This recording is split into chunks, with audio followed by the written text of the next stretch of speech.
Hello everyone, this is Bayonetta, Infinite Climax difficulty, no damage, pure platinum. And this chapter was the hardest chapter so far, I have to admit this. I got a little bit beat up by this chapter and it was something. I know that I said in the other chapters that I still didn't saw anything hard or nothing really did challenge me that much, even though there were some Alfheims that were really hard. But this one had the worst Alfheim, and it took me. I had 4 hours of footage or more, like 5 hours. I don't even know how many hours I spent on that Alfheim, on that 3-minute Alfheim. But this was the first fight, and it's not that hard. Those enemies are easy to fight in this difficulty because they they don't really do much, and since the game is fast, you can dodge them very quickly.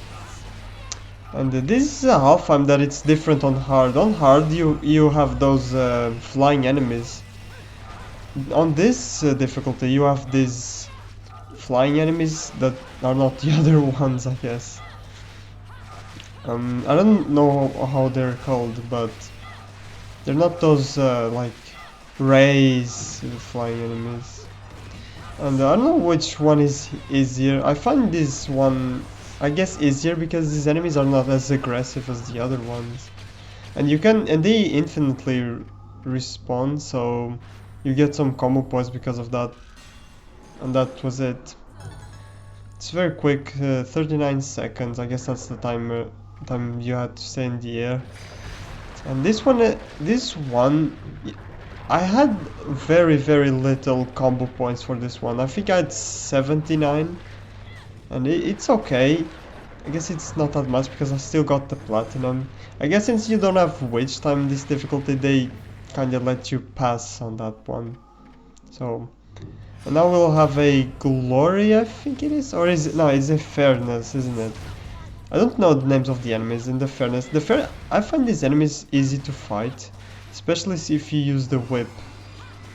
And you don't stand too close to them, but if you stand too close to them and you're in a good angle, you can block their attacks quite easily, and you can build some magic so you can do some torture attacks.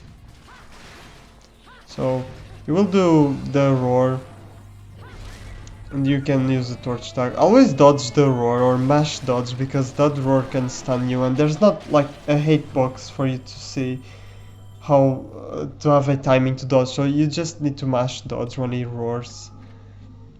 I think you can block during the stun animation because it happened to me in this video. And then we got this Alfheim. So this Alfheim is not bad at all. This is actually very good because you can use this angel arm, and this angel arm is so good. Just look at the damage that this does.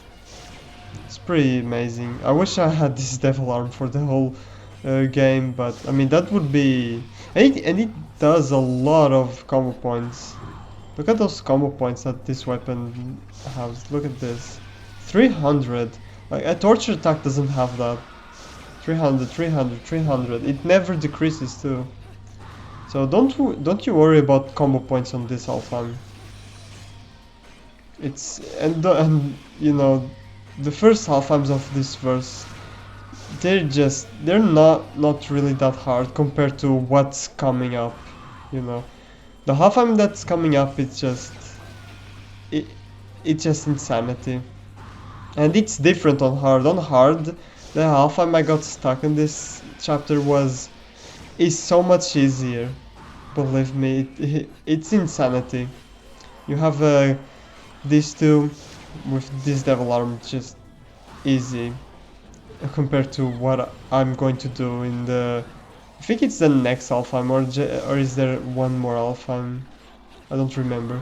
But just use the weapon, stay away from them as much as you can, because this weapon has a lot of... you have a lot of... the startup animation for this weapon is quite long, so I'm trying to get some distance over here. You can even start in the air, I guess you'll have an advantage. Then you have this one.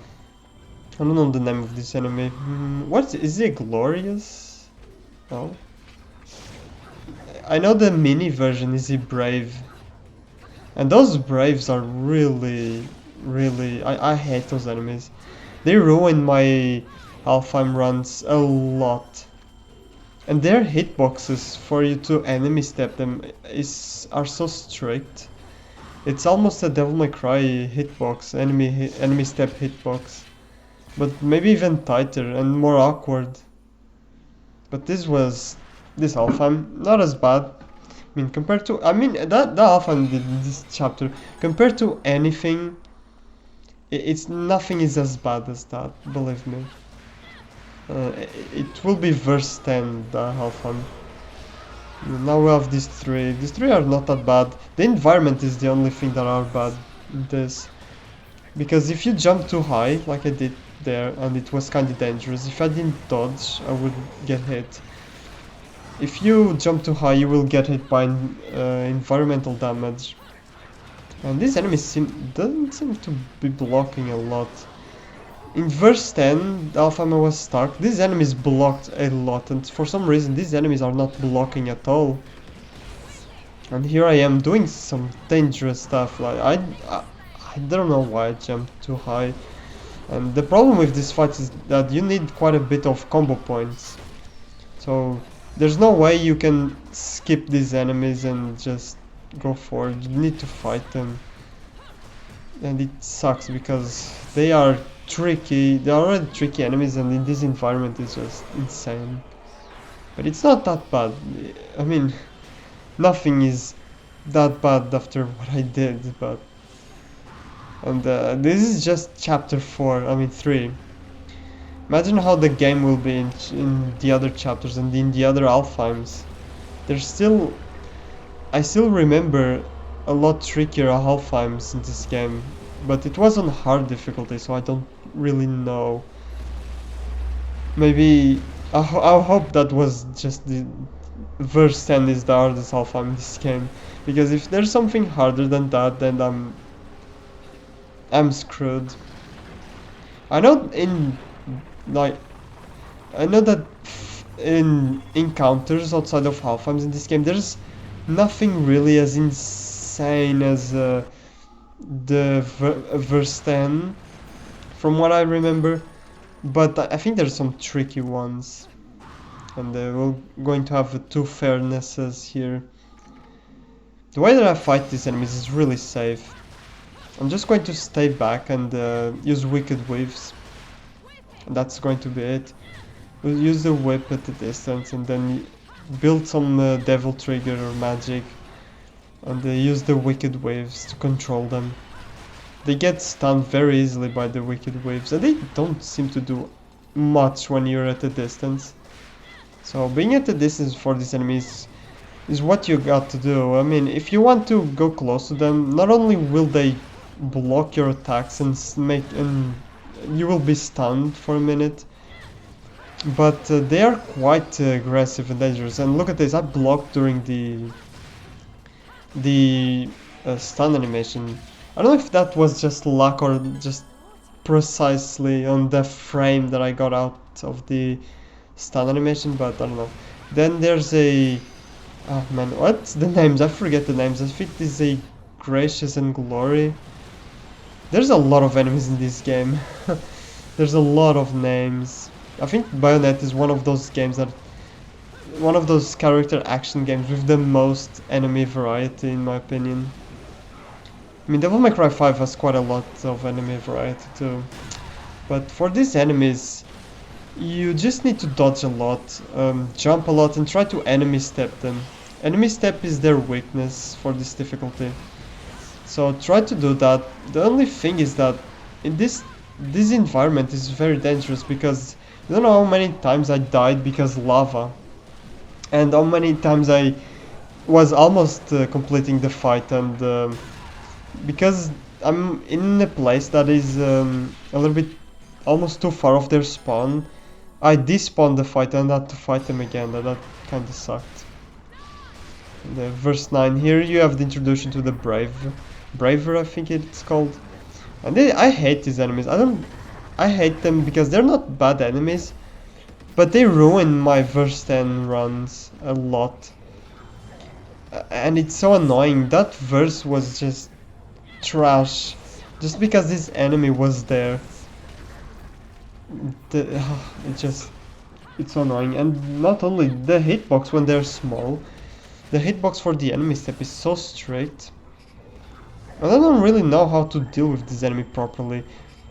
He has some attacks that's just kind of bullshitty because he has like steppy attacks that it hits you easily, but you can't really style on this enemy too because he's so aggressive and you can't use witch time.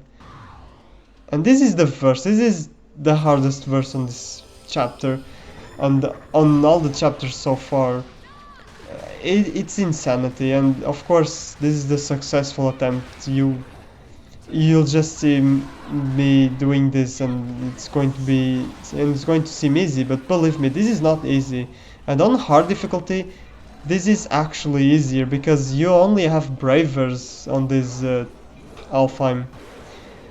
On this difficulty, you have a glory and or whatever its name. Forget. My memory's poop. Gracious and glory. And it's so hard. But if your enemy step and do torture attacks, it's fine, I guess. Just be careful. You need at least to do 400 combo points for these enemies, and that's important because I failed a lot of this Alfheim because I didn't have a lot of combo points too, and it's very tight, the combo points for infinite climax difficulty. I think they exaggerated in the combo points, so you want to build all the combo points in this fight and try to chain it to the other fight. There's no point in doing that with the Gracious and Glory, because those enemies are tricky, they block all the time. So try to do on this one. I dropped the combo, but you can recover it. What I say is to get at least 1000 combo points in this fight. If you can chain 1000 points to the other fight, then you're set. If not, then you have to restart. There's no other way, or you'll get a gold medal on combo. And for this wave, dispatch this enemy immediately.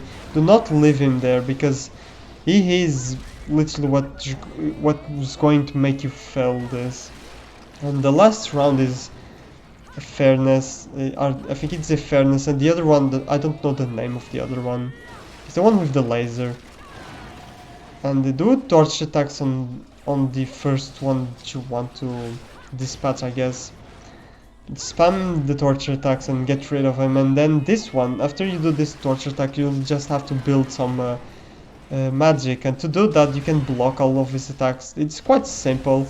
You know, enemy step him when he's stunned. Do not go into the air when he's not stunned because he has a counter attack for the air and it's very quick. So stun all the attacks. Block all the attacks. If you block all the attacks, you'll get a lot of magic, and that's it. I mean, it seemed easy, didn't it? But this is not easy, especially on this difficulty. I mean, on hard, it's a total different fight. It's only bravers. It's basically a joke compared to this. It's insane how hard this was. And I got quite a lot of combo points. I got a little bit lucky there. And if a hard Alfheim wasn't enough, where you go to this Alfheim with it's kind of tricky too, and you're limited to Wicked Weaves only. And to do that, I will equip the sword and do the triangle, circle, triangle. And that's going to make your life way easier. Build your magic, and then when you got enough magic, spam the Wicked Weaves. When you're out of magic, when there's only these two guys, I recommend you to just use the triangle, circle, triangle, so that you can build magic for the next fight. I mean, compared to the other Alfheim, this is not as bad. You just need a little bit of luck. And if you position the enemies in a very good way, you can do this easily. So I'm going to do Wicked Weaves for these ones. I'm going to spam the Wicked Weaves with magic. And then when that ends, I will triangle, circle, triangle. Because these enemies are not quite aggressive when you're far away, so stay far away from them. And do what I'm doing. It seems a little bit tricky, and it is, but if you maintain your distance, it's not as bad. I mean, I did this on my 4th attempt, and it didn't really surprise me because after doing verse 10, nothing really, nothing really seems that bad. And I think that's going to be true, at least for the next chapter. Next chapter is only a boss, and compared to verse 10, it's nothing. So that was it, verse 11. And now for the last verse, verse 12. And I didn't have a chance to talk about these enemies at the beginning, but these enemies are not that bad in my opinion. They just do their thing. You can lasso them to you, and you can build some combo like that. The only annoying thing that I think about them is that they do some projectiles off screen, and that's it. If you control them, it's not that bad. And that's it.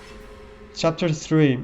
And oh yeah, I'm going in this results screen, it's going to appear that I took -3 damage, and that's because I exited the Alfheims on my practice runs, and on my practice runs, of course, I take damage. But if you exit the Alfheims on your practice runs when you take damage, it will save that damage. And unfortunately, I didn't know about that, so I didn't, you know, replaced my save file with my old save file, and it was too late when I noticed it. And -3 damage is it's funny because that's not even the cheapest environmental damage does that little damage. It was just I failed 3 times on the alpha in my practice runs and it saved, unfortunately. But you know, and it was this chapter. So I hope you have a good day, and I'll see you in the next one.